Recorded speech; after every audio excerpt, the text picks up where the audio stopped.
tonight. We're here tonight to talk about my favorite subject, being in love. With a studio audience. And one of my closest friends in all the world, Joel Brooks, who just finished writing a great new book called The Unspoken Rules of Love, What Women Don't Know and Men Don't Tell You. With me, we co-authored it together, and he's here to talk about love tonight. Come on, Joel.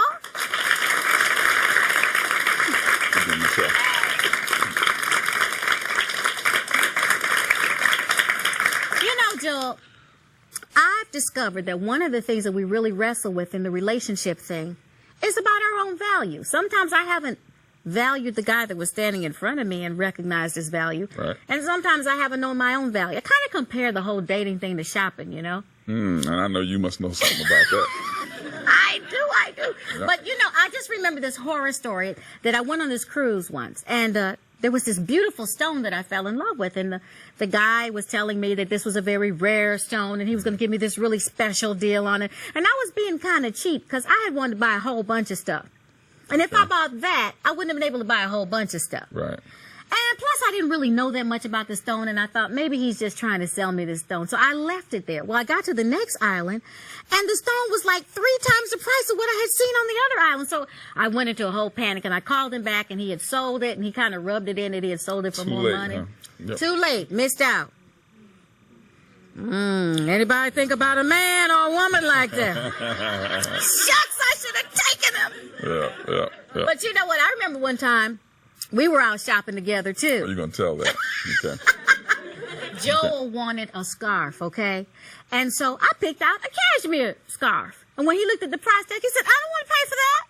So I said, okay, well, I can find you another scarf. So I found a black wool scarf. He said, but this one doesn't feel like that one did. Right. And I said, okay, so now you're willing to pay the price now that you know the difference between the two scarves. I was spoiled. Mm-hmm. You was spoiled, he said. Kind of like love. Yeah. Well, you know, when a man meets a good woman, it's over. Well, you know, that value piece is a big piece. I know the car I drive is, when I first bought it, it was a fairly expensive car. It's not the only car I was attracted to. Okay. I was attracted to several cars, but the cost of the one car prohibited the buying of the others. So what I found in relationships is that cost prohibits experimentation. So I need to be expensive. Exactly. Now, there's a difference between price and cost. Now, that's interesting. What's the difference between cost and price? Well, the cost of something always exceeds the price. And love is free. I mean, you don't want to put a price on love. There's another word for that. Okay. But everyone costs. Okay. So it should cost to be with you. If you value yourself, it should cost to be with you. And what I found with women is that because they don't understand their own value, they don't demand that the cost of access to them be high enough. Okay, now, like in what ways?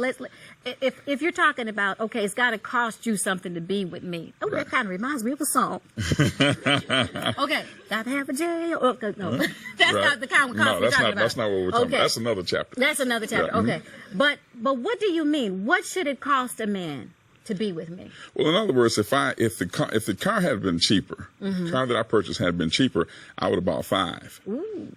See, and so sometimes a man's lack of commitment is not a lack of commitment at all, but a lack of a necessity to commit. Oh. Because the cost isn't high enough and access is given too freely. Okay. And so what will happen is I think Aretha Franklin wrote about a chain of fools, is that a guy can have a lot of women if nobody's making any demands of him. I see. So what kind of demands should I make? Well, you should demand certain times. Okay, like say, for instance, demand, what would I call it? Prime time dates, Friday night, Saturday night, holidays. And he should let me know ahead of time, not the last minute, too, right? Oh, absolutely. Absolutely. If it's a value piece, yes. If he values you. Because I might be busy. I mean, he plans work on his teeth, so you want to at least be as important as his teeth. That's true. You know? Right? I love it. That's good. Right. I remember one time I was in Palm Beach shopping, and you know, I'm going to sound cheap if we don't watch it here. But I was shopping, and I was in a store, and I saw this belt, really attractive looking belt. And there wasn't a price on the belt, which should have let me know I shouldn't have been in there. Okay, Okay. But I asked the lady, and the belt was $400, which was a few dollars more than I was planning on spending on the belt that day. Okay. Right. And so rather than look cheap, I continued to look at the belt as if I was interested. And then I hung the belt up and weaseled on out the store, you know. Now, she knew the value of the belt, and she could have dropped the price. Okay, but the belt had its value before I came in the store. That's true. And what I found with women is that they don't have value until a man tells them they have it. And so that gives the man the power to lessen her value or to initiate a sale. See what I'm saying? So you think we discount our love in a sense? Oh, absolutely, because you don't know your value before the man comes in. See, and so the lady didn't discount the belt because she knew the value of the belt. So I left, but the belt still had its value. Me wearing the belt doesn't give it value. The belt gives me value because of its value. That's right, because we recognize that you're wearing a Fendi belt, and we go, oh. Exactly. Okay. Exactly. But you know, I mean, what other kind of ways? Because you said, okay, he should make appointments. I mean, we should have prime time. So let's talk about that whole accessibility thing a little more, because women, we get into that. We love it, you know, when y'all keep us on the phone all hours of the night, and we still don't know where we're going in the relationship. Well, yeah. And we get into that when we talk about closing the deal. Yeah, okay. And protecting your heart. Okay. We're going to get into because we give you some tools on how to weigh that. Because a man, see, when you commit, you give up options. Okay. Okay, and so what a man will do, rather than come to a woman with strength, he'll drink from her strength. Feel like a man while he's with you, and then when it wears off, find something else fresh. Ha-ha! And so you have to You all are sneaky. Yes, they are. They're real sneaky.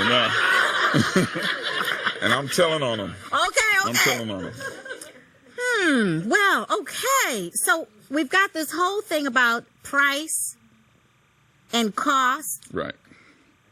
I want to hear a little bit more about that, because we know, like, okay, I just bought a house. Okay. Now, they told me it cost this much. Right. This was the price tag on the house. Right. But it has cost me a lot more since I've been in it. It's harder to maintain than it is to obtain. Yes. Yes. Right. Ooh, that's good, ain't So it? that's the difference. And so it's just like, say, for instance, salvation is free, but it costs you your life. See, and so the cost is what is involved in having something, as opposed to actually putting something down for it and paying a set price. See, and so the Bible tells us to count the cost. Okay. Okay, and so what happens is, it's like if I were in a restaurant and they came by and they said, these rolls are new and they're free, we want you to try one. I'm going to try one. Right, because it's free. Right. And if I don't like it, just spit it out of my mouth. Right. Okay? But if they're $10 a piece, then I'm going to commit to that roll. I'm eating the roll. Okay? Yes, I don't care what it tastes like. I'm eating the roll. Okay. Because I paid the cost. I made a commitment. Now, you said that cost prohibits experimentation. Right. So what should a woman cost to prohibit a man from experimenting? She should require him to declare where the relationship is. In other words, if they're talking morning, afternoon, evening, and she says, well, what do we have? What are we doing here? And he says, friends. Then she should say, well, I don't talk to my friends 3 times a day. So we should back this up, right? Yeah. We should back this up, talk once a week, and make him miss you. See, because the reason he won't commit is that he doesn't want to lose. And so the only thing that balances that out is the possibility of losing you. Now, he may be ready to lose you, and you have to be ready for the reality of that. But if a man is willing to live without you, then he should. Ooh, I like that. If he's willing to live without you, then he should. Yes. I think y'all ready for some questions. I see you wriggling on your seats. Does anybody have a question? Yes. Michelle, this is not directly related to what you're talking about, but is related to value. How do you feel about internet dating? And have you had an experience in that? Well, I've experimented in that genre a little for the Aspiring Women show. And it's not for everyone. Now, my brother met his wife on the internet. And she is a wonderful woman. She is an answer to our prayers. So I actually have mixed feelings about it. Maybe because of where we are in time, God can use lots of different ways to put people together. What do you think, Joel? Well, I think there's some risks involved in meeting someone over there because you don't know who they are. I mean, we had one guy who fell in love on the internet, and he didn't send a picture. And he flew to meet the girl, and he never left the airport. She just, and so I think there's a lot involved there. I mean, you have to be attracted to a person, and you can fall in love with a person just on the exchange of communication. That's true. And you can mess around and have your heart committed to something that otherwise you don't want. And so also you need references on a person, especially for a woman. So at some point early on in the conversation, they should be able to refer you to people who can say some good things about them. Because one of the things about dealing with people, too, is seeing them in their surroundings. Right. And you don't get to meet their friends. You don't get to find out who their family is. You don't get to know anything about them except what they're telling you. Oh, but we've got another question over here. I have a question about cost. Where do you draw the line between assessing your own value and playing games with someone? Well, playing games is a control piece. Okay, valuing yourself is just simply being secure enough not to pursue a man for the purpose of having value. In our society is rough on women. So there's a lot of women who just feel, I'm by myself, so obviously I don't have value. And that's what we're really addressing there. The whole idea of playing games is a control piece. And that could be costly. And I think, too, that when you're assessing your value, you think about what God says about you. Now, if Jesus thought that you were worthy enough to give all for, then that's the same example you use when you're dealing with a man. If Christ wouldn't do less than that for me, then the person who wants to be in my life would not do less than that for me. Right. Is there another question over here? Okay. You mentioned defining the relationship. Now, I know the second date, of course, is too soon to start trying to define it, but how long or how soon should you start thinking about that? When he starts trying to touch you, girl, when he starts trying to do stuff that friends don't do, you have permission to ask, where we at? I sense a wound or something there. You might have some stuff to get over. Let me answer. I'll answer this. Go ahead, Joe. No, what happens is when you sense that your heart is getting into it, okay, and so you're involved and you're really enjoying the experience, well, at that point, you want to know where it's going. So what you do is at that point, when you feel your heart is into it more than his. See, as a woman, it's very vulnerable for you to overcommit. So you want to pace your commitment with the man's. Okay, so when you feel this is something that I'm learning to look forward to when I don't talk to the person, I miss them, and all those things where you're involved at that point. And so you want to ask the man to label it. What do we have? Where is it going? And if that's on the second date and your heart's into it, you probably should be asking, although it may scare him away. Yeah. And we have other issues. Yeah, that's very true. Is there another question? Yes. I was just thinking, when you talk about value, because I broke up with someone after on and off dating for a very, very long time, and noticed where there was I put him so much more before myself. Now taking these 2 years apart, I feel like I've gotten myself more intact. But I think my fear is now that I meet this great guy and then I'll get scared. And how do you keep that value? I totally get the whole God thing and, knowing who I am, but as a human being too, there's that fear. And I think that's why I always wonder how guys react when you're just, afraid. Well, I think balance is the key to life. And so there's a balance between allowing the man to pursue you and then encouraging him. Okay, now the whole fear piece has to do with wholeness. And so we encourage anyone who's dating to have a good sense of well-being, know who they are in themselves and who they are in Christ, and already have the essentials in place. You should already be a happy person, a joyful person, a solid person, okay? And then when you meet somebody, if your peace leaves, then make them leave and get peace back. Because the Bible says that the peace of God should rule our hearts, to which we are called. And so allow peace to guide you. If you feel a peace about it, then allow it to go the next step. But if your peace leaves, then maybe you should back up, because either he's not the right guy, he's not healthy for you, or you're not ready. Either of which is grounds for not continuing. I can't add anything to that. Very well said, Joe. One more question, please. Okay. Well, I've in the past dealt with low self-esteem because of my weight issue. I've gained a lot of weight in the past, and it's kind of hard to get your value, especially when you're surrounded I have a lot of male friends. They're all friends, and then with this weight, and everybody's happy to be with you and everything like that. But how do you know if there's someone that really likes you and they're waiting for you to lose weight, or what type of value. I know I'm the righteousness of God and all that stuff, Right. but I'm looking to see, like, how do you know who is interested in you and who is just really just wants to be your friend? I think that men make that pretty clear. I always follow a simple rule. Any man that's around initially is there because he's interested. Okay? Then how we steer the relationship is how they end up being in the friendship file or the potential love file, you know. So a lot of times I ask my male friends what's going on or what they think of me to just get a gauge, because then the truth comes out, you know. And I just kind of assess it from there and decide where to go from there. But you're a beautiful woman, you know. So and let me tell you, love comes in all sizes. And so you've got to be secure within yourself and know that no matter what size you are, be the best you that you can be. And when you feel good about you, someone's going to want to be a part of that. This is so good, but we got to go and come back. We're going to get into that attraction issue in one of the... That's right. We'll be right back with some more on that.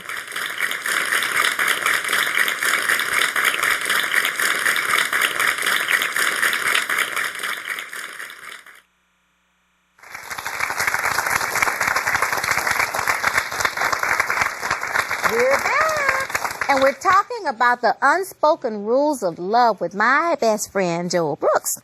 Right. You know, Joel, we were talking about the difference between cost and price and knowing our personal value, and it kind of reminded me of a story of one day I was traveling, and I got in the car to go where I was going, and about 15 minutes later, I realized I had left my purse in my hotel room.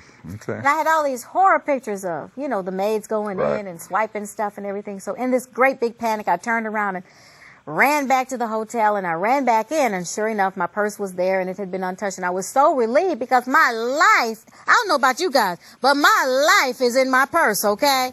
I mean, everything that is valuable to me is in my purse. Right. This was going to be a very difficult part of life if they had taken my purse. And then I thought about it afterwards. I said, you know, that's interesting how protective we are of things that we value. You know, Right. I don't leave my jewelry lying around the house, you know, if people that I don't know are coming over, because things walk, you know.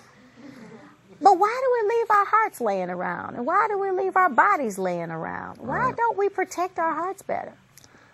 Well, it's another value piece. I don't think we understand. First of all, men and women are different. Okay. And, you know, the whole Mars-Venus piece everybody talks about. And women tend to lead with their heart. They tend to be intuitive, which is a strength once you are in a relationship or even in your relationship with God. Yeah. But when forming a relationship, what we try to do in the book is reconnect the head to the heart Yes. and balance your Definitely. decisions, your heart decisions with head decisions. And what happens is when a woman doesn't protect her heart makes a decision, and then her mind justifies it. I mean, we all know people who've fallen in love with the wrong person. And it's because they didn't protect their heart initially. And before they knew it, they were in something that they didn't want to go through the pain of ending, but that they knew should end. Well, I think, too, we kind of think that something's better than nothing a lot of times. Yeah, a lot of times, but we find out that there's times when not having anybody is better than being with somebody that you loathe. That's You very know? true. Or that gives you trouble and more trouble gives you than trouble, you yeah. bargained for. Right. But how do we protect our hearts? Because, you know, you guys, you do this microwave love thing. You come on, you're at it hot and fast, you know. You heat up really fast and you cool off even faster. You Right, know. right. So how does a woman pace her heart and stay connected to her head? What kind of things should she assess in this man so that she can protect her heart? Well, men who know how to work it understand that with most women who don't understand these things, if you give them a great 2-3 weeks, they'll spend the next 2-3 years trying to recapture that initial feeling. Ooh, And so, they're sneaky. and then some guys not knowing do it. I mean, I've gotten into situations like that and didn't know why the relationship wound up in trouble. And it's because of the intuitive piece, okay? You can become attached to somebody you're really attracted to just by proximity, just because you're around them a lot. And so it's really necessary, and we talked about this in the other segment, it's really necessary that a woman begin to hold the man accountable as to where the relationship is going. If a man comes in your life and he's pouring it on, the roses, the dinner, and he's trying to get you to fall in love with him. Because the relationship dynamic is the one who loves least has the power. Ooh. See, and so if he can give you this great experience and you fall deeply in love with him, then he has the power and he can say, hey, we need space, And most women will just hang around and take whatever that guy gives them because they're still looking for that. They're still looking for that initial feeling and the promise that was held in those initial 2-3 weeks. And so you don't allow a guy to do that. You don't allow him to pour it on. You say, hey, where is this going? Why are you doing this? And make him announce his direction, announce his intentions. You act like you're in love with me, but you haven't told me that. Mm-hmm. So what's going on here? Mm-hmm. See, and you bring a reality check. Now that might throw cold water on a hot experience, but in the long run, it'll save you. It'll protect your heart. It'll keep him honest. Keep him honest. That's exactly what. And a lot of times, men don't understand. They don't understand because they feel, I haven't made any promises, and so I'm not going to break any promises. And so they feel if I'm not lying to the person, then I'm okay. But what you're doing is your actions and your speech are incongruent. And women tend to watch the actions and not listen to what men say. That's very true. I have a simple rule of thumb. If he doesn't say we're in a relationship, I assume we're not in one. Exactly. That's good. Until he makes an announcement of where he wants the relationship to go. Right. Then I don't assume that he's heading that way. And so you're a friend, and I treat you like a friend until you're uncomfortable being my friend, right. And you bring it up and say, I don't like this. Exactly. And we mention it in the book that men classify women. Yes. And a lot of women don't know that men put women in different classifications. Mm-hmm. And it was, we teach people to read from James. Right. But not the book of James. It's Rick James. Rick James! It's, da-da, da-da. Yeah, and he that was my BC days. Right. BC. He said she was a very freaky girl, not the kind you take home to mother. So here's a girl he's having sex with and never intended to take her home. Mm-hmm, mm-hmm. See, and so sometimes women will assume that you can move from one classification of relationship to another when guys really see you different. And so you may be a great friend to a guy and thinking, boy, this is going to eventually turn into something romantic. And one day he call you up and tell you about somebody he met. He wants to call his friend and tell his friend that he's fallen in love. Okay, but Joel, let's get real, because even in the church, especially in the church, we have women who think that they must give up their body in order to secure the love of a man. Does this ever really work? No. Because if men will have you as a freak, a man will have a woman in his life who is there for the purpose of sex and never intend on marrying her, because whoever he marries, he's going to have sex with. Mm-hmm. So it's not as if he can't have sex if she's not in his life, but she's not making any demands on him. Mm-hmm. And so the intimacy. She's lowered the cost. She's lowered the cost, which can hurt her in future relationships because no one wants to pay full price for something somebody else got on sale. Ooh. Well, anybody got any questions? Yes, ma'am. I know a girlfriend that dated a man, and they were both Christians, and they wanted to behave the Christian way, date and not have sex till marriage. But she found out that he was with other girls, and he wanted to be able to talk at, youth Christian seminars to say I didn't have sex with my wife, but that he was compromising elsewhere. Right. Mm-hmm. Right. So that, I say run for the hills. Yes. But absolutely, the man thought he was justified in his actions, and that's just crazy. Right. Yeah, right. He didn't know what was going on. He was blind. Mm-hmm. Yeah. Yep. But that also speaks to a control issue. Right. And I tell singles all the time, if you don't have control of that area of your life before marriage, you won't have it afterwards. So what happens if your mate is sick or your mate goes on a trip and you're left alone? Will you compromise yourself because you're still not in control of your passions? Mm-hmm. So it's very important to see if that person in your life has self-control. Right. Yeah. He was being unfaithful. Yeah. Yes. Yeah. So your advice would be run Next. for the hills. Yeah. Yes. Go. Yep. Most definitely. Absolutely. Because that's what I said. Mm-hmm. Definitely. That was a bad situation to be in. Another question? Here's one over here. Oh, there's two over here. Let's go back there first and then up here. Okay. Hi. I always thought I had a good barometer for how fast is too fast and how quick is too quick. And lately I've discovered that maybe my barometer is a little bit off. So I guess my question is, when two people feel they're in a really healthy, God-honoring relationship, but it's going really fast and steady, like, when is that wrong? I guess if you feel that it's right. Well, it's wrong when it's too fast for either party, I think. And then the Bible says in a multitude of counselors there's safety. And so if you have people in your life who love you and they feel maybe it's moving too fast, and that's something you should give consideration to. Because the thing about love is it's just, when you fall in love, you lose your mind, And so that's another reason why we're trying to connect the head to the heart. So if either of the two people are uncomfortable about the pace, or if the people around you feel like, man, this is moving awfully fast, then I would give there some consideration to that. Let me interject a question here before we take the other question. Yep. The other thing that bothers me that I see a lot going on is people in relationships for 5 and 6 years, and it's like, where is this thing going? Now, I'm saying, if you're a Christian, how can you be dating that long and stay holy? But what is that? I'm sorry. Hey, I'm just being real. Right. Okay? But when does a man know that this woman is the one, and what keeps him from letting his intentions be known? How does this happen? How do relationships drag on and on? I might be jumping ahead of our segment, but... Well, I feel if he's not committed, there's a reason why men are not committed, and it's because they're not committed. Yeah. And that's as deep as it goes. Now, some people may have been hurt, and so they're afraid to commit or whatever. But the reason people are not committed is that they're not committed.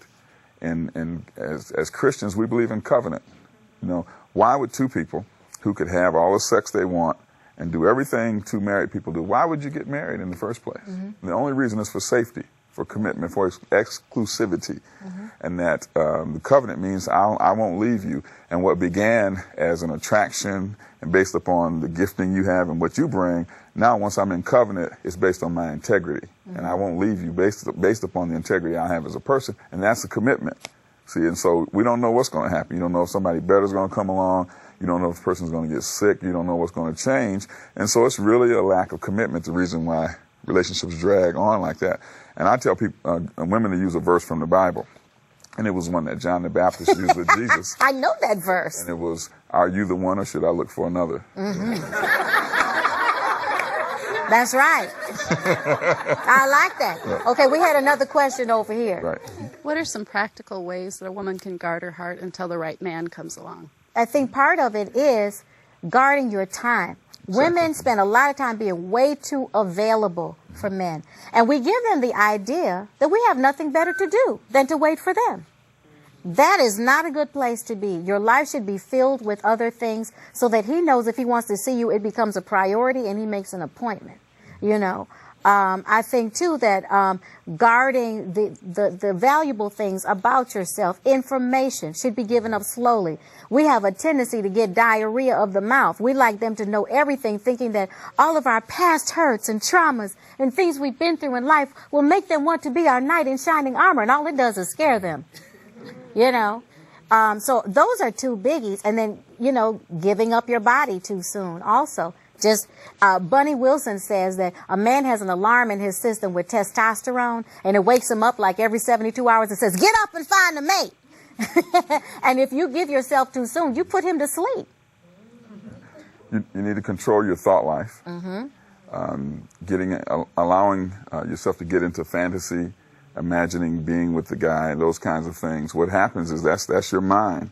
God gave us the ability to see ourselves in the future. Right. And when you cast somebody into your future who's not committed to being there, that's where a broken heart comes from. And so the way to a woman's heart is through words. And so really monitor what he says. When he begins to say things that's going to reel you in, then put a stop to that. Say, hey, if we're just friends don't talk like that. That's right. Just remember that disappointment comes from an appointment somebody made and the other person didn't show up. Any more questions? One more back here. Yeah, I have a question as far as like, what does a guy need to do? He's told to be a nice guy, but what does a guy need to do to keep a girl from thinking that he has interest when he's just being a nice guy? That's a good question. Well, that's why we wrote the book, because there's really nothing you can do. Yeah. because a woman's going to go for a nice guy. And the responsibility is on the woman not to commit beyond what a man says. And what we teach is to listen to the man, to listen to what he says. And I've talked to women and I say, well, what is the guy saying? Is he saying he wants to marry you? Is he saying he's pursuing marriage? No, but Pastor, I can tell by the way he acts. I said, no, you can't. What is he saying? People commit to the words that they speak. And so listen to what he's saying. But the nice guy can also be nice enough to help his friend stay clear on where they are. Because I find that a lot of times that the lines get blurred and that guy is not keeping everything straight. He's saying, he's playing along with it because he falls into a comfort zone. Right. It's kind of nice to have a friend without the without the commitment, without the responsibility, but all the